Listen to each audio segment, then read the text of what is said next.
Bien, en este vídeo vamos a ver una propiedad curiosa cuando se compone una función y su inversa. En concreto, f simboliza una función, f a la menos 1, recordad que simboliza la función inversa o recíproca. Pues bien, hay una propiedad matemática que dice, al componer una función con su inversa, el resultado obtenido, ya os adelanté cuando expliqué la composición de funciones, que se obtiene algo muy curioso. Vamos a ver dónde llegamos. Yo tengo que hacer la composición de estas dos funciones. En rigor matemático se lee f a la menos 1 compuesta con f. Me dan la función f. Debemos hallar la inversa o recíproca. Recordemos detalles. Para hallar la función inversa, que se simboliza de esta forma, f a la menos 1 de x, a mí me gusta denominarla recíproca, pero es más habitual el nombre de inversa. Recordemos, esta función inicial yo la puedo expresar de esta forma, y igual 2x menos 1. Tiene el mismo significado, f de x representa lo mismo que los valores de y. ¿Cómo obteníamos la función inversa? Extraordinariamente sencillo. Cambiamos x por y e y por x. Quedaría x igual a 2y menos 1. En la nueva función despejo la y. Me quedaría, vamos pasito a paso, pasamos el 1, en este caso sumando, y pasaríamos el 2, en este caso dividiendo.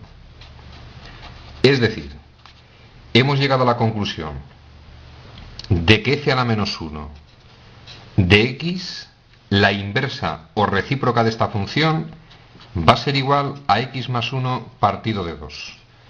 Vamos a comprobar gráficamente que esto es cierto. Recordemos, si yo tengo la función f, que es esta expresión matemática, si por ejemplo tomo estos dos elementos, voy a ver mediante la función f qué elemento correspondería al 2. Sustituyo 2 por 2, 4 menos 1, 3. Imagen del 3. Sustituyo en f. 2 por 3, 6 menos 1, 5. Si no falla la realización de la inversa tiene que permitir invertir el orden de las flechas. Vamos a ver si en la inversa al 3 le corresponde el 2. Sustituyo en la inversa. 3 más 1, 4 entre 2, 2. Premio. Sustituyo en la inversa. 5 más 1, 6 entre 2, 3. Evidentemente era el efecto que producía la función inversa. Volvemos a ponernos en situación. Yo quiero hacer f a la menos 1 compuesta con f. Es decir, esta expresión matemática, ese símbolo es composición. Se leería inversa compuesta con f y sabemos que es igual, lo vimos en su momento, a la siguiente expresión matemática.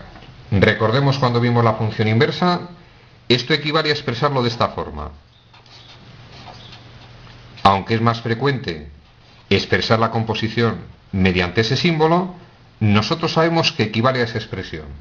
Se sigue leyendo f a la menos 1 compuesta con f.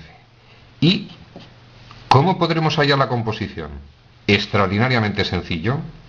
Si yo quiero hallar f de f a la menos 1, me voy a la función f y en su x pongo f a la menos 1.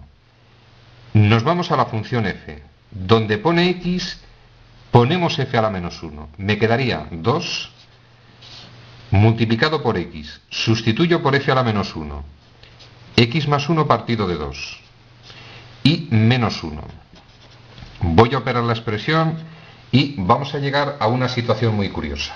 Opero 2x más 2, o de otra forma, 2 que multiplica, 2 que divide, desaparece de la expresión. X más 1 menos 1. Obtenemos x. Conclusión importantísima, toda función compuesta con su inversa o toda inversa compuesta con la correspondiente función nos va a hacer que obtengamos la llamada función identidad. Función identidad. Propiedad matemática importante dentro del concepto de función inversa y del concepto de función compuesta. Repetimos. Resumen al contenido de este vídeo. Si componemos una función con su función inversa, el resultado siempre es la función identidad.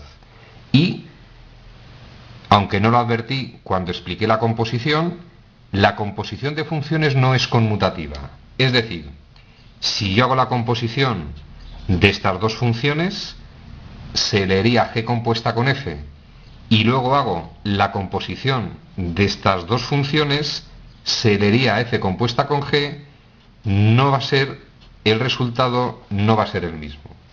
La composición de funciones no es conmutativa. En el caso de componer una función con su inversa, va a dar lo mismo efectuar esto, se leería f a la menos 1 compuesta con f, que si efectuamos esto otro, que se leería f compuesta con f a la menos 1. Siempre que componemos una función con su inversa o recíproca, o la inversa o recíproca con la función inicial, vamos a obtener la denominada función identidad. Tema concluido.